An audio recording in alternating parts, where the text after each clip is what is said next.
7 साल जो हमने लड़ाई लड़ी, शब्दों में नहीं बता सकते कि मैंने कितनी हमें चुनौतियां झेलनी पड़ी। लेकिन मैंने सारे समस्या को एक तरफ रखा। हमारे जहन में यही था कि जो बेटी को तकलीफ थी उसके आगे हमें चाहे कहीं जाना आना, चाहे कोई तकलीफ हमारे लिए मायने नहीं रखती थी। मैंने बेटी का तकलीफ को ही अपना ताकत बनाई और मैंने 7 साल संघर्ष किया कि नहीं, एक बच्ची के साथ बेगर कोई कसूर का कोई ऐसा कैसे कर सकता।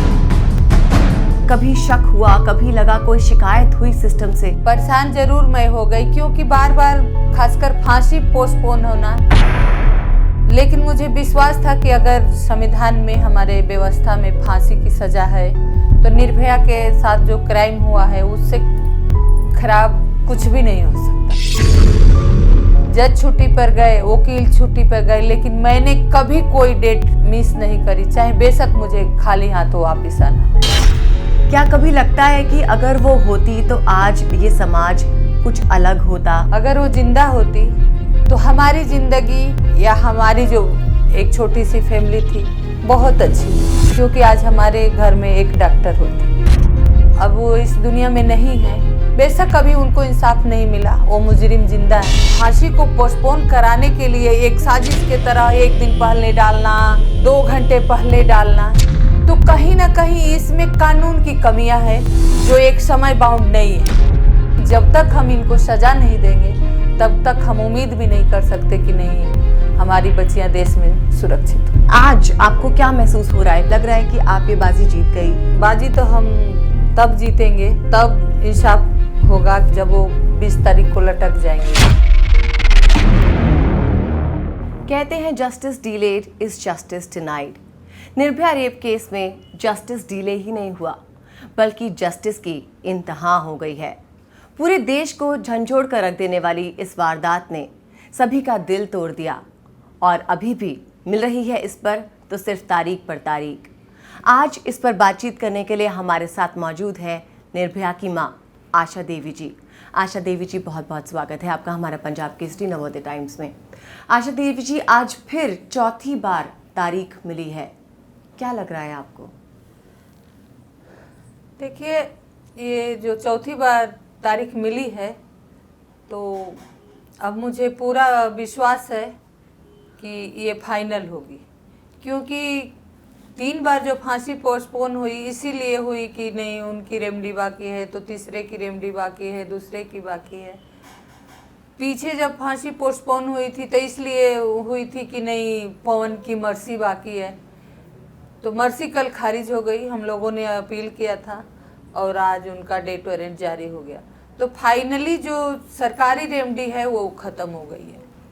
अब ऐसा कोई रेमडी नहीं है जिससे फांसी का डेट पोस्टपोन हो। ठीक कह रहे हैं आप, कोई विकल्प नहीं बचा। हाँ। अभी भी, पर हर बार यही लगता था कि शायद इस बार फांसी हो जाएगी। आज आपको क्या महसूस हो रहा है? खुशी महसूस हो रही है? लग रहा है कि आप ये बाजी जीत गई? देखिए, बाजी तो हम तब जीतेंगे, तब इंसाफ होगा जब वो 20 तारीख को लटक जाएंगे। लेकिन विश्वास इसलिए है कि उनकी जो भी रेमडी थी वो ख़त्म हो गई है।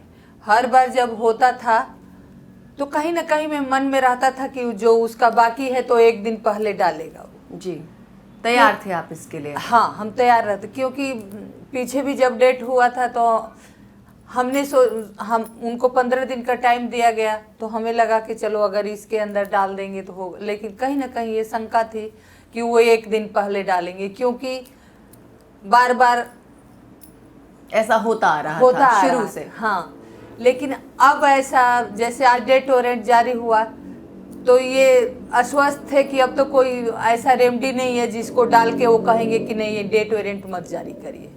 तो इसी तरह अब ऐसा कोई रेमडी नहीं है कि जो 1 दिन पहले डालेंगे और बोलेंगे कि नहीं आप पोस्टपोन करिए। तो अब पूरा उम्मीद है कि 20 तारीख को उनको फांसी हो जाएगी।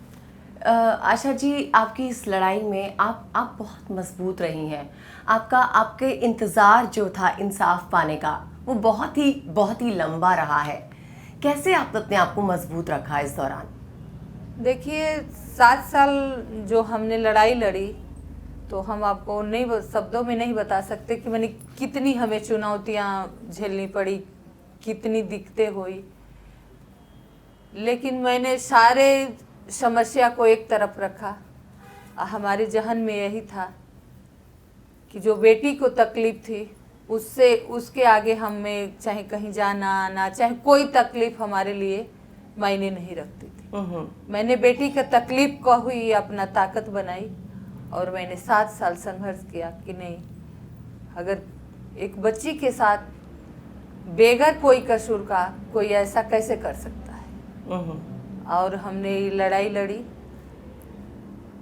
और फाइनली हम उस मुकाम पर हैं कि अब उनको 20 तारीख को फांसी हो जाएगी। आशा जी, हमने हमेशा देखा कि आप जब भी सुनवाई होती आप हमेशा वहाँ पर पहुँची और हमेशा लोगों से घिरी हुई, हमेशा कश्मकश में कि इंसाफ मिलेगा या नहीं मिलेगा।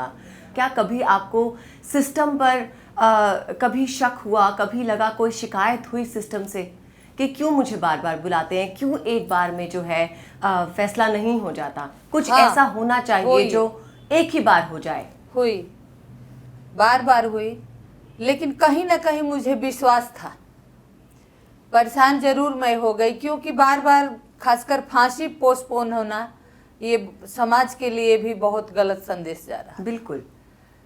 लेकिन मुझे विश्वास था कि अगर संविधान में हमारे व्यवस्था में फांसी की सज़ा है तो निर्भया के साथ जो क्राइम हुआ है उससे खराब कुछ भी नहीं हो सकता। तो मुझे विश्वास था कि फांसी इनको होगी। चुनौतियाँ जब हुई कि फाइनली जब सुप्रीम कोर्ट का फैसला आ गया, उनकी रिव्यू खारिज हो गई। हमने 2018 में ही पटियाला कोर्ट में अपील लगाई थी दिसंबर में। आज हम 20 में हैं जी। पूरी लड़ाई हमने 1 साल लड़ी। कभी जज नहीं रहे, कभी वकील नहीं रहे। जज छुट्टी पर गए, वकील छुट्टी पर गए, लेकिन मैंने कभी कोई डेट मिस नहीं करी, चाहे बेशक मुझे खाली हाथों वापिस आना हो।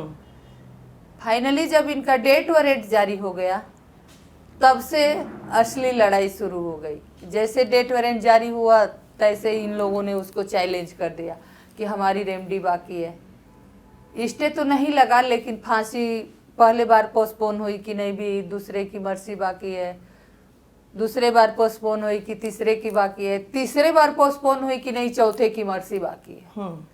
तो फाइनली कल चौथे की जो मर्जी थी वो खारिज हो गई। आज नया डेट वारंट जारी हुआ है और हमें पूरा विश्वास है कि अब 20 तारीख को ये लटक जाए। आशा जी, आपकी इस लड़ाई के दौरान आपके पास कई औरतें थी जिन्होंने आपका साथ दिया और कई महिलाएं ऐसी भी थी जो आपके अगेंस्ट खड़ी हुई। कई वुमेन एक्टिविस्ट थी जिन्होंने कहा कि सज़ा नहीं देनी चाहिए, जुवेनाइल है, जो भी कहा गया। इस दौरान आपको क्या लगा? क्या इन महिलाओं से आपको सहानुभूति होती थी या गुस्सा आता था? देखिए, जो हमारे साथ महिलाएं जुड़ी रही, खड़ी रही, वो दिल से जुड़ी रही। जो ऐसा बीच बीच में आया, मैंने उन्हीं के हिसाब से, उन्हीं के जबान में मैंने उनको जवाब दिया। और मुझे जो हमारी लड़ाई थी या हमारा संघर्ष था, उनके बोलने से ना बोलने से हमें कोई फर्क नहीं पड़ा। जो हमारा काम था मैंने बड़ा धैर्य के साथ लड़ा इसको और हम यहाँ तक पहुँचे। ये आपका धैर्य हम सब ने देखा है, आपकी हिम्मत हम सब ने देखी है। कई बार आपको टीवी पर देखा, कई बार अखबारों में आपकी तस्वीरें देखा आपके चेहरे पे बहुत दर्द था। समझ सकते हैं कि आप अपनी बेटी के लिए क्या महसूस करती होंगी, अकेले में याद करती होंगी।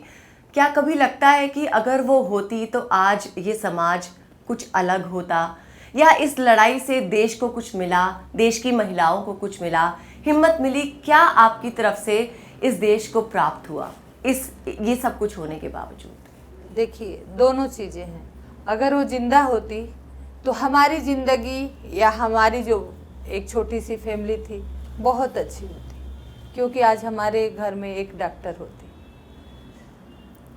उनके साथ घटना हुई और अब वो इस दुनिया में नहीं है, लेकिन उनकी कुर्बानी कहीं ना कहीं व्यर्थ नहीं गई। बेशक कभी उनको इंसाफ नहीं मिला, वो मुजरिम जिंदा हैं, फांसी पे चढ़ेंगे, लेकिन लोगों में इस चीज़ का बहुत अवेयरनेस गया। हमारा सिस्टम तो नहीं बदला, हमारे सरकारें भी नहीं बदली, सरकारें बदली दोबारा तिबारा, लेकिन सरकारों की सोच नहीं बदली कि नहीं इतने सारे घटनाएं हुई, 7 साल पहले हुआ था, अभी हो ही रहा है, लेकिन इन्होंने अपने व्यवस्था में जो कमियां थी उसको ठीक नहीं किया। तो क्या आपके हिसाब से व्यवस्था में कमियां थी और क्या सुधार होना चाहिए? सुधार ये होना चाहिए, एक तो आज इतना भीषण क्राइम हो रहा है, गैंग के साथ हो रहा है, लेकिन अभी भी पर्सनली रेप के लिए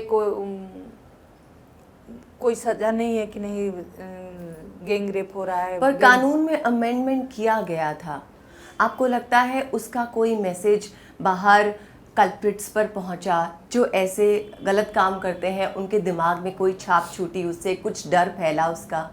क्योंकि वो लागू नहीं हुआ, लागू नहीं हुआ, बदलाव तो किए रह गए, गया। लागू नहीं हुआ। आज लागू हुआ होता तो आज देख रहे हैं कि फांसियां 3-3 बार पोस्टपोन हो गई। जब पहले फांसी होनी थी उससे पहले जेल ने 2-2 बार नोटिस किया, कोर्ट ने वार्निंग किया, नहीं हुआ।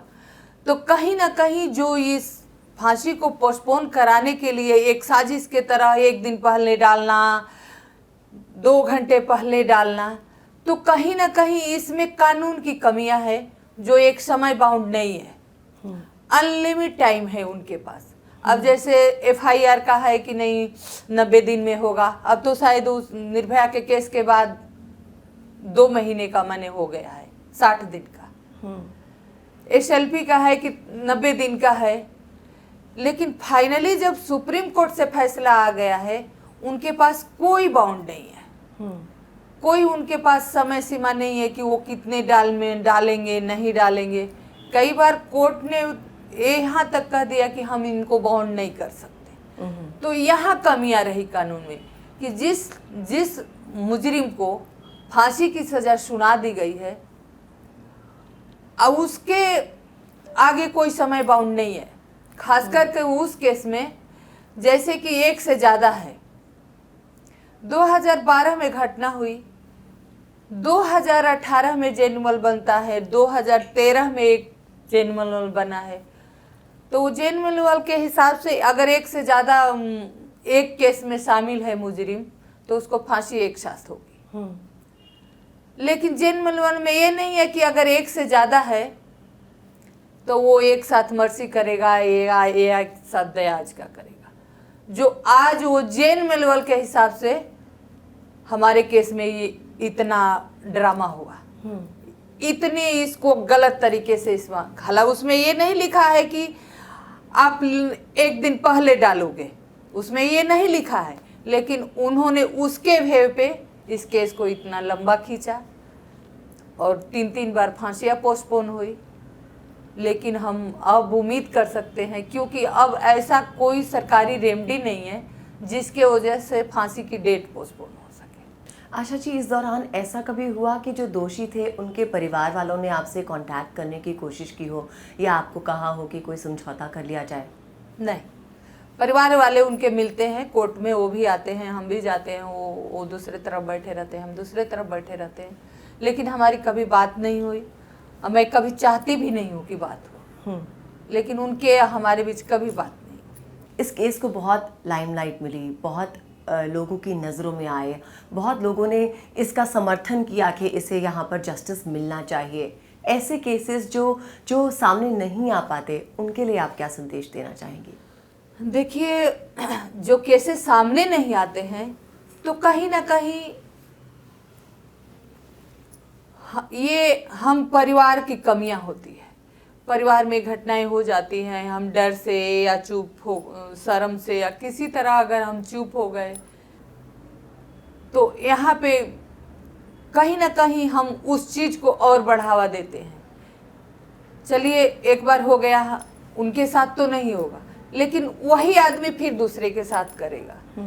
तो हमारा ये है कि किसी के परिवार में अगर ऐसा होता है, हम समाज का जिम्मेवारी बनता है कि उस परिवार के, उस घर के लोगों का भी जिम्मेवारी बनता है कि उस महिला का या बच्चे का सपोर्ट करें, और जो भी मुजरिम है उसके खिलाफ रिपोर्ट करें, फाइनली उसको सजा।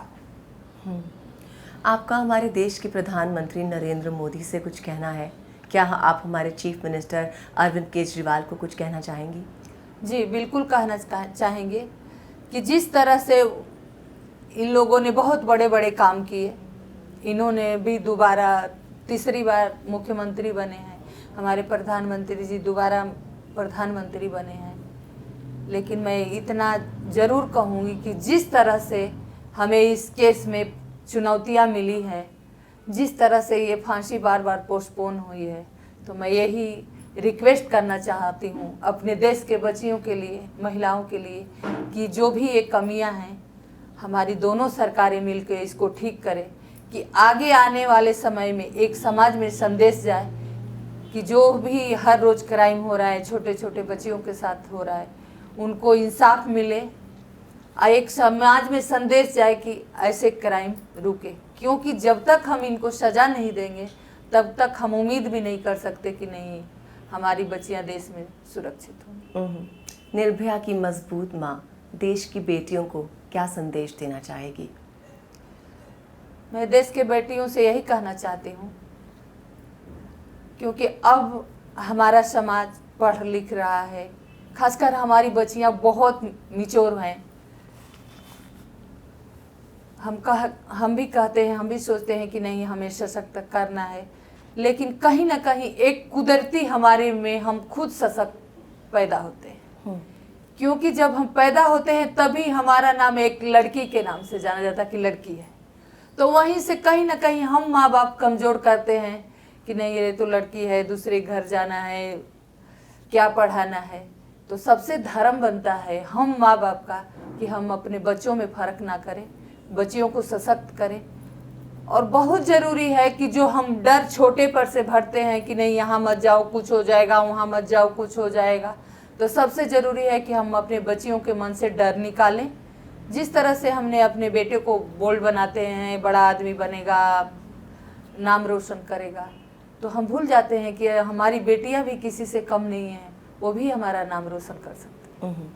बहुत बहुत शुक्रिया आपका हमारे साथ जुड़ने के लिए आज, और शुभकामनाएं देना चाहूँगी कि आज फाइनली चौथी बार फांसी की सज़ा चौथी बार सुनाई गई है, मगर फांसी की सज़ा हो गई है और वो दिन भी दूर नहीं जब वो फांसी उन्हें मिलेगी। बहुत बहुत शुक्रिया आपका, थैंक यू। निर्भया की माँ का जो मैसेज आज आपने सुना, उम्मीद है आप उस पर अमल करेंगे। इन्होंने कहा अपनी बच्चियों को सशक्त करें, उनकी सोच मजबूत करें, तो आप इसे मानिए और आगे बढ़िए। बहुत बहुत शुक्रिया हमारे साथ जुड़ने के लिए। आप देखते रहिए पंजाब केसरी नवोदय टाइम्स।